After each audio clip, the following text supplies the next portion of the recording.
Chapter 433 intelligence pedlar. আসল সৃষ্টিকর্তা। ক্লাইন কিছুক্ষণের জন্য অবাক হয়ে গেল। তারপর তার সাথে সাথেই সেই খবরের কথা মনে পড়ল যেটা ওল্ড কোহলার তাকে আগে দিয়েছিল। সম্প্রতি ইস্ট বরো, ডক এরিয়া এবং ফ্যাক্টরি ডিস্ট্রিক্টে কিছু মানুষ আসল সৃষ্টিকর্তার বিশ্বাসের প্রচার করছিল। তারা এটা প্রচার করছিল যে সৃষ্টিকর্তা আসলেই মারা যায়নি এবং সে প্রতিটি মানুষ ও বস্তুর ভেতরেই আছে। যতক্ষণ কেউ তাকে মন থেকে ডাকবে এবং তার প্রশংসা করবে, মৃত্যুর পর তার অনুসারীরা কেবল মুক্তিই পাবে না, তারা তার জগতেও প্রবেশ করবে। বর্তমান জীবনেও তাদের ব্যাপক উন্নতি হবে। উদাহরণস্বরূপ, তারা প্রতিদিন গরম আর সুস্বাদু মাংস খেতে পাবে। এই কথাগুলো অরোরা অর্ডারের মিউটেটেড ক্রিয়েটর থিওরির খুব কাছাকাছি ছিল, তাই ক্লাইন ধরে নিল যে এর পেছনে ওই গোপন সংগঠনটিই আছে। তার মনে হল লেনেভুস ঘটনার পর তারা গরিব মানুষদের বেশি গুরুত্ব দিতে শুরু করেছে। রাস্তায় রাস্তায় মানুষ ডাকার মতো এত অহংকারী তারা কবে হল? ক্লাইন একটু ইতস্তত করে বলল, আমি এটার কথা শুনেছি। সেই পরিপাটি পোশাক পরা মাঝবয়সী লোকটা সাথে সাথেই হাসল। তাহলে তুমি কি আসন্ন ধ্বংসের কথা জানো? তুমি কি জানো যে আসল সৃষ্টিকর্তা তার অনুসারীদের বাঁচানোর জন্য একটা নিরাপদ জায়গা তৈরি করবে? কিছুক্ষণের জন্য ক্লাইন ভাবল যে সে স্রোতে গা ভাসিয়ে দেবে এবং আস্তে আস্তে অরোরা অর্ডারের পেরিফেরি সংগঠনে ঢুকে পড়বে। এতে মিস্টার ফুলের অনুসারীদের খোঁজার প্রতিশোধ নিতে সে সঠিক প্রমাণ ও সূত্র সংগ্রহ করতে পারবে। কিন্তু ভালোভাবে ভেবে দেখার পর তার মনে হল এটা বেশি বিপজ্জনক। কোনো সফলতার নিশ্চয়তা ছাড়া একা এমন কিছু করা তার জন্য বেশ ক্লান্তিকর এবং ঝামেলার ছিল। শেষ পর্যন্ত সে বর্তমান পরিস্থিতির কথা মেশিনারি হাইভ মাইন্ডকে জানানো এবং এটা সামলানোর দায়িত্ব সরকারি সংগঠনগুলোর উপর ছেড়ে দেওয়ার সিদ্ধান্ত নিল। সমস্যাটা নিয়ে পুরোটা ভাবার পর ক্লাইনের চেহারা সাথে সাথেই গম্ভীর হয়ে গেল। আমি জানি না, আর আমি জানতেও চাই না। সে মাঝবয়সী লোকটার চিৎকার এড়িয়ে দ্রুত সামনে এগিয়ে গেল। ইস্ট বরো থেকে বের হওয়ার পথে সে সাবধানে লক্ষ্য করল এবং দেখল যে অফ সিজন আর টেক্সটাইল মেশিনের কারণে চাকরি হারানো শ্রমিকরা একসাথে জড়ো হয়ে আছে। অচেনা কিছু মানুষ তাদের সান্ত্বনা দিচ্ছিল এবং তাদের কাছে প্রচার করছিল। ইস্ট বরো, ডক এরিয়া এবং ফ্যাক্টরি ডিস্ট্রিক্টের তদন্ত 2 মাস আগেই শেষ হয়েছে। 3টি চার্চ এবং পার্লামেন্ট এখনও কেন কোনো কার্যকর ব্যবস্থা নেয়নি? তারা নিশ্চয়ই এই বিষয়টাকে আরও বেশি গুরুত্ব দিচ্ছে। বর্তমান পরিস্থিতি তাদের চোখে না পড়াটা অসম্ভব। এটা কি বড় কোনো মাছ ধরার ফাঁদ? এটা খুব ঝুঁকিপূর্ণ এবং সহজেই হাতের বাইরে চলে যেতে পারে। ক্লাইন মনে মনে এসব ভাবতে ভাবতে নিজের ক্যাবটা ঠিক করে ইস্ট বরো থেকে বেরিয়ে সোজা বেকলুন ব্রিজ এলাকার দিকে চলে গেল। দুপুরে ব্রেভার্টস বার মাত্র খুলেছিল এবং সেখানে প্রায় কোনো মাতাল ছিল না। শুধু আশেপাশের ব্যস্ত শ্রমিকরা ভেতরে এসে সাধারণ দুপুরের খাবার খাচ্ছিল। ক্লাইন তাদের সাথে মিশে গেল এবং পোর্ক সসেজ দিয়ে গমের রুটি আর 1 গ্লাস সাউথভিল বিয়ারের পেছনে 10 পেন্স খরচ করে নিজেকে বেশ ধনী হিসেবে তুলে ধরল। আয়েশ করে পেট ভরানোর পর আর বিয়ার শেষ করে সে বারটেন্ডারের দিকে তাকাল।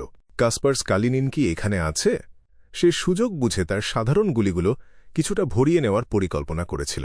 বারটেন্ডার তার দিকে একবার তাকাল। মনে হচ্ছে তুমি বেশ কিছুদিন এখানে আসনি। কাসপার্স মারা গেছে। শোনা যায় রাতে ঘুমানোর সময় সে একটু অস্থির ছিল, নিজেকে শক্ত করে পেঁচিয়ে ধরেছিল এবং শেষ পর্যন্ত দম বন্ধ হয়ে মারা যায়। হে হে হে, আমি আসলে এই ধরনের কথায় বিশ্বাস করি না। এমন কথা আমি শুধু ভূতের গল্পেই শুনেছি, কিন্তু সাদা কালো ইউনিফর্ম পরা পুলিশগুলো এটাই বলে। দম বন্ধ হয়ে মারা গেছে। এটা তো মিস্টিকবাদের মতো শোনাচ্ছে। এটা কি এই কারণে যে রোজ স্কুল অফ থটের হাই সিকোয়েন্স বিয়ন্ডার শ্যারন আর ম্যারিককে খুঁজে না পেয়ে রাগ মেটানোর জন্য কাউকে খুন করার সিদ্ধান্ত নিয়েছে? একজন হাই সিকোয়েন্স বিয়ন্ডারের আচরণ কি এমন হয়? তার মানে কাসপার শ্যারনের সাথে যোগাযোগ করতে পারেনি, হয়তো তারা আগেই বেকলুন্ড ছেড়ে চলে গেছে। কাসপার্স বিয়ন্ডার জগতের বিপদের জন্য প্রস্তুত ছিল না।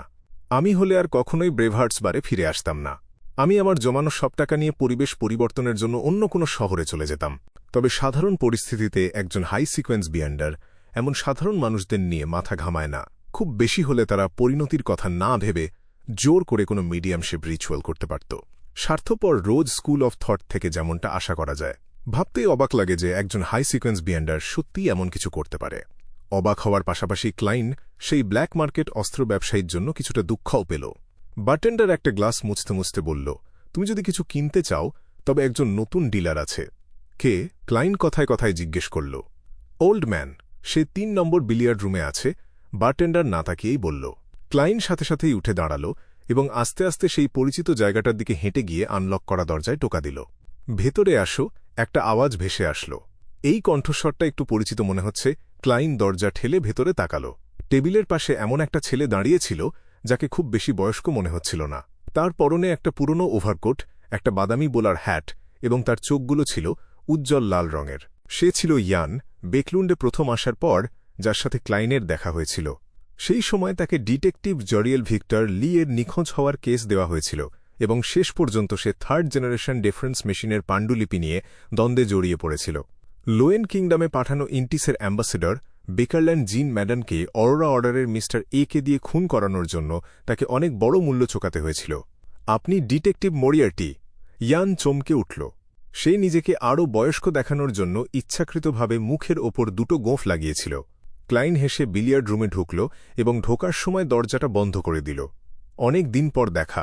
প্রথমে ইয়ানকে এখানে দেখে এবং তাকে একজন ব্ল্যাক মার্কেট অস্ত্র ব্যবসায়ী হিসেবে পেয়ে সে অবাক হয়েছিল, কিন্তু তারপর সে ঘটনার পেছনের খুঁটিনাটিগুলো ভেবে দেখল এবং বুঝল যে এটা খুব একটা অস্বাভাবিক না।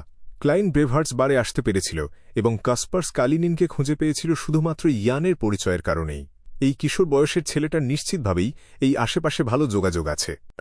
ইয়ান তার অবাক হওয়া চেহারাটা স্বাভাবিক করে বিড়বিড় করে বলল, আমি 2 মাসের জন্য প্রিজ্জ হারবারে গিয়েছিলাম এবং দেখেছি যে সেখানকার লোকেরা খুব অসভ্য আর নিষ্ঠুর। তাদের ভেতরে বাচ্চাদের প্রতি বিন্দুমাত্র বিনয় বা ভালোবাসা ছিল না, তাই বেকলুন্ডে ফিরে এসে আমি যেটা ভালো পারতাম সেটাই করা ছাড়া আমার আর কোনো উপায় ছিল না। কাসপার্স মারা যাওয়ার পর আমি পেশা পরিবর্তনের সিদ্ধান্ত নিই। ক্লাইন কিছু বলার আগেই সে বলে উঠল, মিস্টার ডিটেকটিভ, আমার সবসময় মনে আছে যে আমি এখনও আপনার কাছে 2টো অনুরোধের জন্য ঋণী। এত ব্যাখ্যার দরকার নেই, আর তুমি অতীতে কি করেছ তা নিয়েও আমার মাথা ব্যথা নেই। যদিও আমি সবসময় ভাবতাম যে এমআই থেকে তোমার পালিয়ে যাওয়াটা সন্দেহজনক, তবে এটা নিয়ে আমি খুব বেশি মাথা ঘামাইনি। ক্লাইন একটা কিউ স্টিক তুলে নিয়ে ইশারা করে বলল, ব্ল্যাক মার্কেটের অস্ত্র বেচাকেনার পাশাপাশি তুমি কি তথ্যও বিক্রি করো? হ্যাঁ, ইয়ান খুব শান্তভাবে উত্তর দিল। তুমি কি জানতে চাও? এটা ফ্রি। বেশ সোজা সাপটা আমার সাথে আগে যা হয়েছিল তার জন্য কি সে অনুতপ্ত? ক্লাইন কিউ স্টিকটা সামনের দিকে ঠেলে বলটাকে আঘাত করল এবং একটা লাল বল সোজা মাঝখানের পকেটে চলে গেল। বিন্দুমাত্র ভদ্রতা না দেখিয়ে সে সোজা হয়ে দাঁড়িয়ে বলল, সম্প্রতি সবাই মিস্টার ফুলের অনুসারীদের খুঁজছে। অনেক পুরস্কারও ঘোষণা করা হয়েছে। তোমার কাছে কি খবর আছে? ইয়ান কিছুক্ষণ ভেবে বলল, কিছুই না। আমার তো সন্দেহ হয় মিস্টার ফুলের কোনো অনুসারী আদৌ আছে কি না, কারণ কেউ কোনো সূত্রই খুঁজে পাচ্ছে না। এটাকেই বলে কামান দিয়ে বাতাস ওড়ানো। ক্লাইন একটা নিঃশব্দ আত্ম অবজ্ঞার হাসি হেসে জিজ্ঞেস করল, এছাড়াও আর একটা পুরস্কারের ঘোষণা আছে।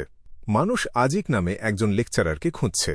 আমি জানতে চাই এই পুরস্কারের পেছনে কে আছে, যাতে বুঝতে পারি আমার এর সাথে জড়ানো উচিত হবে কিনা। হ্যাঁ, মানুষ খোঁজার কাজটা বেশ সময় সাপেক্ষ। ইয়ান সরাসরি কোনো উত্তর দিল না। সে চারপাশটা একবার দেখে নিয়ে গলার স্বর নামাল। এমআই9? এটা তো নিউমিনাস এপিস্কোপেট না। মনে হচ্ছে এটা আসলেই ইনসে জ্যাংউইলের সাজানো। সে কি মিস্টার আজিক আর এমআইডের মধ্যে দ্বন্দ্ব লাগানোর চেষ্টা করছে? হয়তো সে এমন কোনো গোপন কথা জানে যেটা তার জানা উচিত না। ক্লাইনের মাথায় একটার পর একটা চিন্তার ঝলক খেলে গেল। অবশেষে সে হেসে বলল, মনে হচ্ছে পুরস্কারটা ভুয়া হওয়ার ব্যাপারে আমাকে আর চিন্তা করতে হবে না, কিন্তু আমার ভয় হচ্ছে এমআইডের আজিককে খোঁজার কারণ হতে পারে সে হয়তো কোনো গোপন কথা জানে। তেমনটা হলে যেদিন আমি পুরস্কারটা পাব সেদিনই হয়তো আমার জীবনের শেষ দিন হবে। ইয়ান তার হাত দুটো ছড়িয়ে দিল। আমি এ ব্যাপারে নিশ্চিত না, তবে তুমি শুধু সূত্রগুলো দিতে পারো। ভালো পরামর্শ। আর কোনো প্রশ্ন না করে ক্লাইন 5 সলি খরচ করে তার সাধারণ গুলিগুলো কিছুটা ভরিয়ে নিল এবং ব্রেভার্টস বার থেকে বেরিয়ে গেল। সে একটা ভাড়ার গাড়িতে উঠে জানালার বাইরে মেঘলা আবহাওয়ার দিকে তাকাল। হঠাৎ করেই তার একটু খারাপ লাগল। কাসপার্স কালিনিন মারা গেছে, যার মানে হল শ্যারন আর ম্যারিক এই ঘাঁটি ছেড়ে দেবে। আমি যেহেতু শুধুমাত্র একতরফাভাবেই তাদের সাথে যোগাযোগ করতে পারতাম, তাই এখন তাদের খুঁজে পাওয়াটা খুব কঠিন হবে। যদি না তারা এমন কোনো বিপদে পড়ে যেখানে আমার সাহায্য দরকার, অথবা তারা ধ্বংসস্তূপে চাপা পড়া সেই অশুভ আত্মার সাথে মোকাবিলা করার পর্যায়ে পৌঁছে যায়, তা না হলে সম্ভবত তাদের সাথে আমার আর দেখাই হবে না। যদিও তাদের বন্ধু বলা যায় না, তবুও আমরা একে অপরকে 2 বার সাহায্য করেছি। আমি কোনো ছদ্মবেশ ছাড়াই একজন বিয়ন্ডার হিসেবে তাদের সাথে মিশতে পেরেছিলাম। এখন এই ধরনের মানুষের সংখ্যা 2 জন কমে গেল। যদি ডিজায়ার অ্যাপোস্টল না থাকত, তবে আমার কাছে শুধু এমলিনের মতো অদ্ভুত একটা ভ্যাম্পায়ারই থাকত, যার সাথে আমি কোনো ছদ্মবেশ ছাড়াই মিস্টিকবাদ নিয়ে কথা বলতে পারতাম। ভাগ্যিস সে যখন মনে মনে দীর্ঘশ্বাস ফেলছিল, তখন হঠাৎ তার কানে একটা অপার্থিব কণ্ঠস্বর ভেসে আসল। কোনো দরকার আছে? ক্লাইন সাথে সাথেই শিউরে উঠল এবং যখন দেখল তার সামনে কে বসে আছে, তখন সে হাঁফ ছেড়ে বাঁচল। সে বিরক্ত হয়ে হেসে বলল, শ্যারন, তুমি কি সবসময় এভাবেই হঠাৎ করে হাজির হও? একটা গথিক রাজকীয় পোশাক আর তার সাথে মানানসই একটা নরম কালো টুপি পরা শ্যারন গাড়ির অন্য পাশে শান্তভাবে বসেছিল, তার মুখটা আগের মতোই ফ্যাকাশে। আমি পরের বার জানালায় টোকা দেব। শ্যারন কোনো আবেগ ছাড়াই মাথা নাড়ল। সে প্রশ্নটার আর পুনরাবৃত্তি করল না, তবে সে একটু চুপচাপ ক্লাইনের দিকে তাকিয়ে রইল। হঠাৎ করে জানালায় টোকা দেওয়া, সেটাও তো সমান ভয়ঙ্কর। ক্লাইন হিউম্যান স্কিন শ্যাডো নিয়ে কথা বলতে কোনো তাড়াহুড়ো করল না, বরং সে জিজ্ঞেস করল, হাই সিকোয়েন্স বিয়ান্ডার কি চলে গেছে? হ্যাঁ, শ্যারন সংক্ষেপে বলল। ক্লাইন একটু স্বস্তি পেয়ে তাকে সতর্ক করে বলল, এটা একটা ফাঁদও হতে পারে। কথাটা বলতেই তার কিছু একটা মনে পড়ে গেল এবং সে তাড়াতাড়ি যোগ করল, আমি বুক অফ সিক্রেটস পড়া শেষ করেছি এবং অন্যান্য সূত্র থেকে আমি এই তথ্য পেয়েছি যে প্রাইমর্ডিয়াল মুনের কাছে প্রার্থনা করলে বিপদে পড়ার সম্ভাবনা আছে। এটা চেষ্টা না করাই ভালো। ঠিক আছে। শ্যারন জিজ্ঞেস করল না কেন। সে 1 সেকেন্ডের জন্য থেমে একটা অপার্থিব গলায় বলল, প্রাইমর্ডিয়াল মুন আর চেইন্ড গড মনে হয় একে অপরের ঘোর শত্রু। কারণ তারা সিকোয়েন্স পরিবর্তন করতে পারে, নাকি অন্য কোনো কারণ থাকতে পারে? ক্লাইন এসব ভাবতে ভাবতে আসল কথায় ফিরে আসল। শ্যারন, তুমি কি এমন কোনো জায়গার কথা জানো যেখানে হিউম্যান স্কিন শ্যাডোয়ের বৈশিষ্ট্য পাওয়া যায়? একটা পুতুলের মতো শ্যারন চুপচাপ তার কথা শুনল এবং তারপর মাথা নাড়ল।